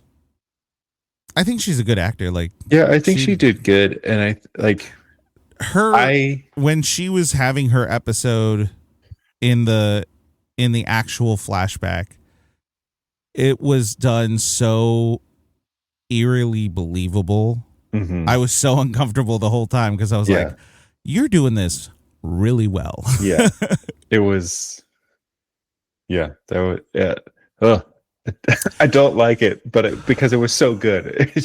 Like, You know what? There's a visual that occurs in the beginning of the film that I'm trying to understand now. And I don't know if I do. What's the paper burning? Is it the cigarettes? the paper burning. So the first like vision he has, the first nightmare he has, there's soot, ash, something falling throughout the entire scene. Apartment. Yeah. Oh, the house burning down. That's what it is. Okay. Down. Yes, the apartment burning down. That's what it was. Okay. Now I got it. Oh, foreshadowing that she was the one who did it. Mm-hmm. I know that they're trying to say she died in it, but there's certain things that are unexplained after that. Yeah, because in that she's like, there's the fire, there's her being burned, but then she's like wet and then she's bleeding. And then there's like this whole... It's like that. It's the idea of his own creation still can't perfectly cut through the reality of it. Mm-hmm. And that's why she said the baby, why are you wet? Mm-hmm. Instead of the other way around, which is what he said to her in the flashback. Yes. Interesting. Okay. Sorry. She did great. Yeah. Ted Levine played the warden. I don't know if any of his interaction with Teddy was real or not. What a douche. That's a crazy thing to say to somebody. Absolutely nuts. Nuts. I don't. He's either the worst warden in the world or it was all in Teddy's head. And he's just a normal guy. John Carroll Lynch, Deputy Warden McPherson. What a thick Boston accent. Just the thickest of Boston. I don't think he's in the movie enough, but he's there. Well, like, that was one of the foreshadowings, like, Teddy, I know you're in there. Like, you don't say that to a marshal that is investigating. Right, when they're in the tomb thing. Yeah. I got really distracted. The guy who played the latest in the dream, I was like, he looks so familiar. Why does he look so familiar? Ninja Turtles 3. He was Casey Jones. Yeah, in Ninja Turtles. Yeah, absolutely. And the first one. I don't think he's in the second one. Weird choice, but yes. Also, just the weird person to have in there, but George Noyce is Jackie Earle Haley. He plays Rorschach in Watchmen, but he also plays Freddy Krueger in the failed Nightmare on Elm Street remake. Oh, yeah. But he also did something else that made him kind of memorable. Like, his face is... He was in a couple of things in like early 2000s. He was in a lot of things in the 70s. And then he was in Bad News Bears, the original. How about that? And the sequels. Look at that. He was in MacGyver. He was in a TV show called Human Target. Man, he's really not in that much. No, he just has a very familiar face. He has his very distinct face.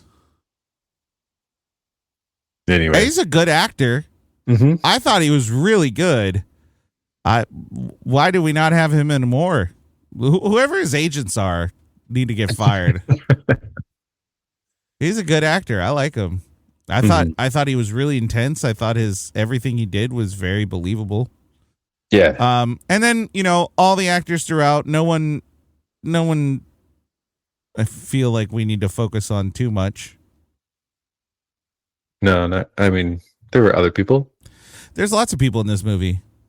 I don't know if there's anyone who Joseph Sikora He's in a lot of things more recently. He's in a lot of popular crime TV shows. He's just very noticeable guy to me. I don't think there was anyone. I want to see if there's anyone that I was like, oh shoot, this person was in it. He plays the orderly who gets like interrogated, had to go to the bathroom, which I think he was lying for the sake of making Teddy believe it. Yeah. Anyway, I think that covers it. Hey.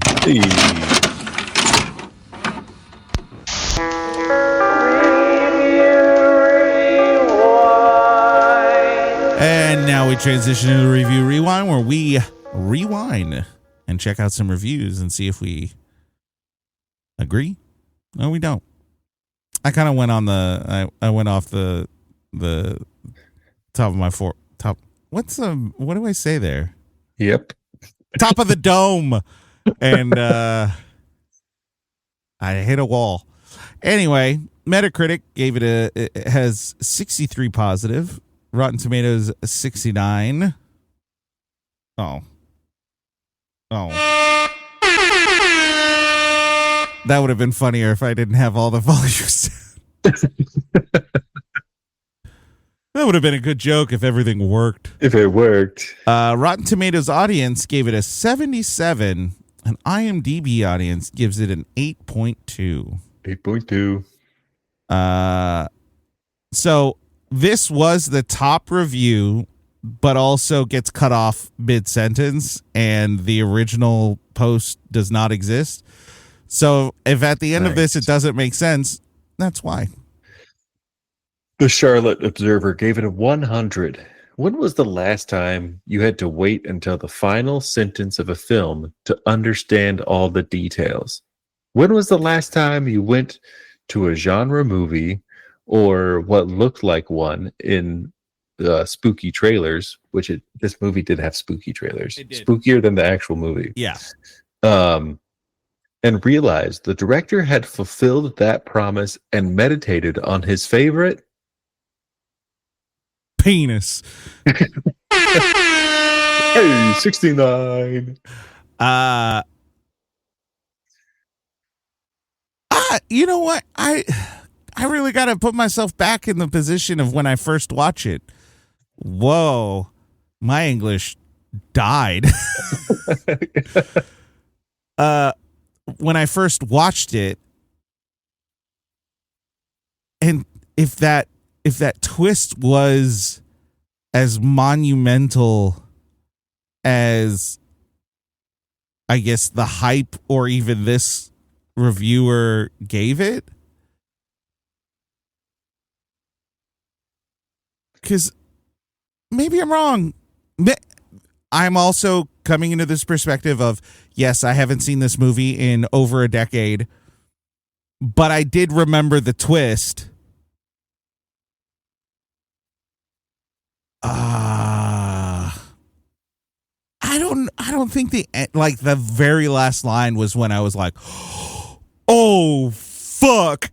No, I mean,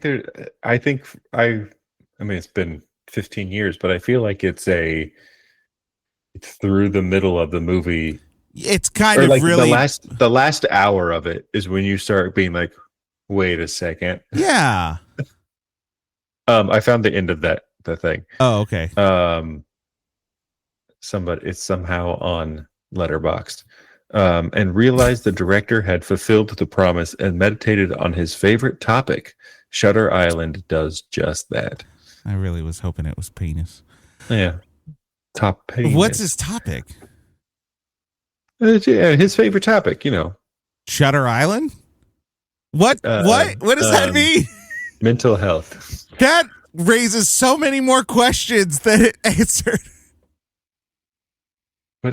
Now I'm curious. What is Martin?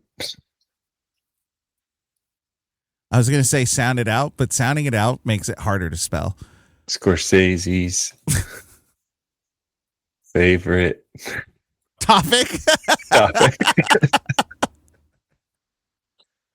Martin Scorsese's favorite topics include guilt, redemption, and the Italian American experience. Well, it's certainly not the last one. Guilt and redemption, though. Guilt and redemption. You know what? Before we move on, I guess one question we didn't ask. Is he redeemed? He accepts his guilt. I 100% believe that. He accepts his guilt. Is he redeemed? I mean, what would be redemption? You can't really be redeemed from that. There's nothing. I think just accepting that it happened and that you're responsible is in itself its own redemption. Mm-hmm. And I think his response is twofold. One, it is to help himself. It is selfish in that it is helping himself to not have to remember or feel that pain.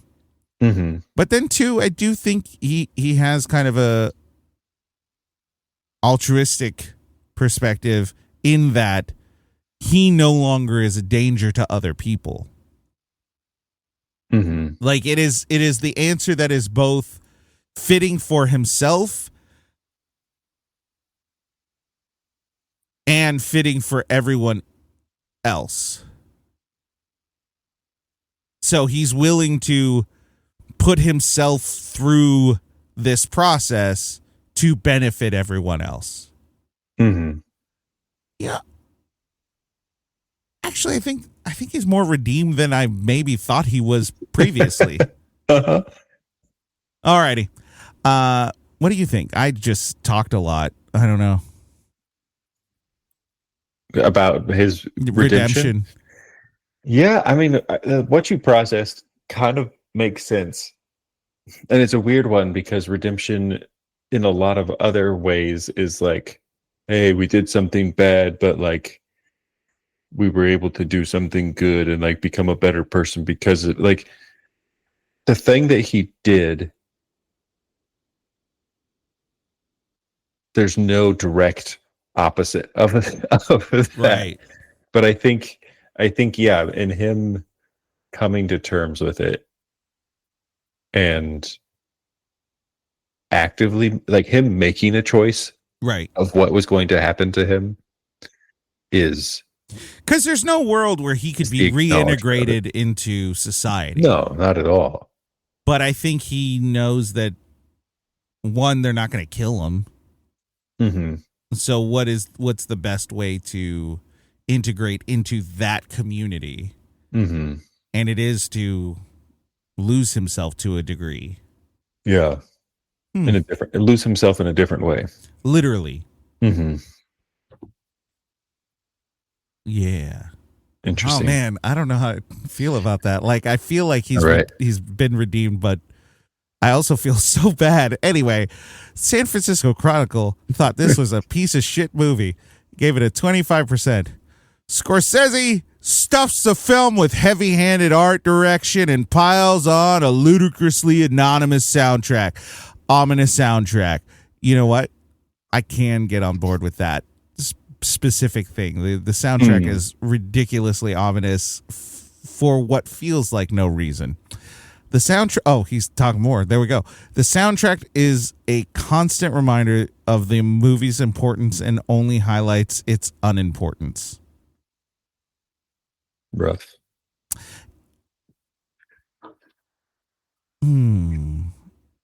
Oh, clearly I disagree with that. I get the music portion. I do agree that the music doesn't work as a whole. But I don't think that this movie is unimportant. I think you have to have a certain amount of empathy to really jump into what this movie is saying. Mm-hmm. And I feel as though if you are a critic and your presupposition is guiding your viewing of the film, you're gonna miss it. Mm-hmm. I feel like this person missed the whole point of this movie. Yeah. I mean, I know there's more to this review, but it really feels like this person just got distracted by the soundtrack and ignored everything else. And just couldn't give two shits afterwards. Now I'm curious. I didn't do the lowest score, which was actually the New York Times, which said something terrible is afoot. Sadly, that something turns out to be the movie itself. What a dick. Bummer. Let's see. Does this one exist? No, it says internal. Most of these issues is there's a certain point in time where the internet like reset itself and everyone changed the way their websites worked and how the links worked and everything. Mm-hmm. And then so when you click on old links, they're like, look, we know this is here somewhere. We just don't know where. Okay. So, oh, wow. Okay. I found it. I just want to find that particular. God damn it, my links. All right. Wait a second. Find. Okay. Oh, shoot. What did I click? Oh, God. I hate pop-ups. How have we gone through history enough and there's no clear good answer for pop-ups? I know they want to, someone's going to be like, you got a pop-up blocker. No. I have pop-up blockers. It does nothing. If Martin Scorsese weren't aware of himself as a great filmmaker, he could never have made a movie as bad as Shutter Island. Good God. The potential was here for some trashy fun, for a punchy 100-minute edge-of-your-seat thriller. Instead, Scorsese tries to transform Dennis Lehane's novel into an epic psychological investigation. He stuffs the film with heavy-handed... I just got to pop up. Heavy-handed art direction and piles with ludicrous ominous soundtrack tells unimportance. Scorsese needs to stop trying to make great movies. He should just try to make a good movie. This person's an asshole. I disagree with them fully. I don't know. Wow. Oh my gosh. What a douche. And that's why we do this show, guys. I want everyone to know that's why we do this show, because reviewers to review the reviewers are freaking talking crazy about this movie, but it's really the reviewers that we're here to. Yeah, that's who we're really here to like punch. Hey, fun fact: the that letterboxed where I found the rest of that review. Did it also that person just stole this review from. Like, this person posted it as their own review, and they stole it from the Charlotte Observer. Oh my gosh! Hey, our sleuthing has brought us into. Can we report that account? Yeah. Can we? Alrighty. Which professor do we tell that somebody copied our homework? Yeah. Alrighty, so we do have a group of reviews that are overly positive and a group of reviews that are thoroughly negative. Tristan, hi. You've watched this movie more than me. Uh-huh. I feel like in this time, maybe we've both examined it more than previous times. Mm-hmm. Where do you feel? Where do I feel? Well, it's definitely a thinker. It is a thinker. And it's one, I think it is an interesting watch. I don't even know if I could say it's an enjoyable watch, because I don't feel like good after watching it, but it does make me like think. It does make me I feel like that's every Scorsese film. I don't think you ever walk out of a Martin Scorsese film and be like, life That is was great. great. Yeah, Yeah. I feel like No. everything is, I just spent 2 hours getting to know this character, kind of enjoying this character, and now they're dead. Yeah. Yeah.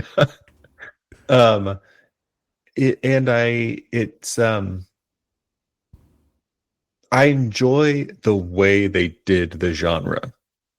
Yeah. I think It was It's- an interesting take on an investigative thriller. Mhm. It was very interesting is the word to say. This movie is interesting. Yeah. Will- I think Before we give the grade, here's what Yeah. I'll ask. Would you recommend this to someone? yes. I think it is a good. I would recommend it to someone. I would too. I think it's worth watching. It's worth watching. I think it's I especially think it's for someone an who hasn't seen it. experience. Yeah.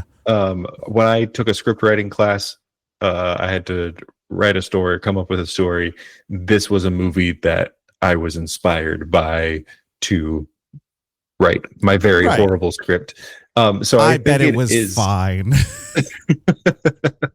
I think it is I think it's worth watching. I think it is something that I would recommend if you haven't watched it to watch it. I would even say if you have watched it and it's been a while, Watch it again. Yeah. Like it's worth it. Here's think- here's the rub. Yeah, go for it. But is it a good movie? And that's where I don't know if it actually is like a legitimately good movie. Mm-hmm. I think the whole experience is great. Mm-hmm. But I think what the idea is great. I think there's a lot of really great aspects to it. But I also think that there's a lot of missteps. Mm-hmm. And there are things that pull me out of the viewing experience, not because they're intentionally trying to create tension or make you uncomfortable or something, but just because it's like, did you guys think about this before you did it? Uh-huh.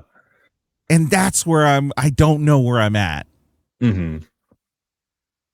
Because I don't know how like what to give it at that point. Yeah. I think where I'm landing is like a very high C plus. I was thinking that too, but I didn't know if I was being an asshole. No, because I think it's right. Like it's almost a B.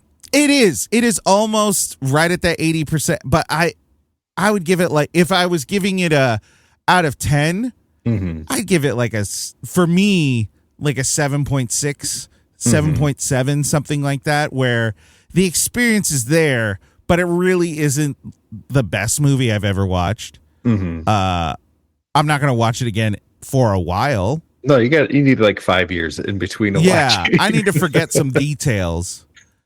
I'm going to go with C+. I like that. I don't feel bad giving it that now that you kind of came out with that. Yeah, Because I thought I was being too harsh. I'm glad that it feels a little bit swapped. There's been times that I've been like, I don't know, and then you've said something like, yeah, that's good. Yeah, So because it's I- a nice. I swap. was thinking C+ the whole time, Mhm. but how you were talking about it, I'm like, am I being an asshole? Am I judging too much? Because No, the thing is, a C+ is like there's a lot of C+ it's not bad. movies that you should watch. Yeah, most of them, honestly. Mm-hmm. Otherwise, it wouldn't be a C+. Like, I Yeah. don't think there's a C movie that you shouldn't watch. Mm-hmm. I think all C movies we could recommend. Yeah. And looking from our list, we got Shanghai Noon, except for a couple things. It's a fun movie. Uh-huh. The Replacements. Hell yeah, I would recommend that. Gladiator. You know, I wouldn't watch it again, but I would recommend it to other people. I'm sure there's something there that other people would like. What's another one? Batman Forever. Hell yeah. Go watch Batman Forever. I love Batman Forever. Charlie and the Chocolate Factory. That one was one of those surprise ones where I was like, this one's way better than I thought it was. I heard someone talk about it recently on TikTok and they shat on it. And I was like, were we watching the same movie? Because that movie's kind of fun. This movie has its moments where it is just enthralling. And then it just has moments where it's like, no. No.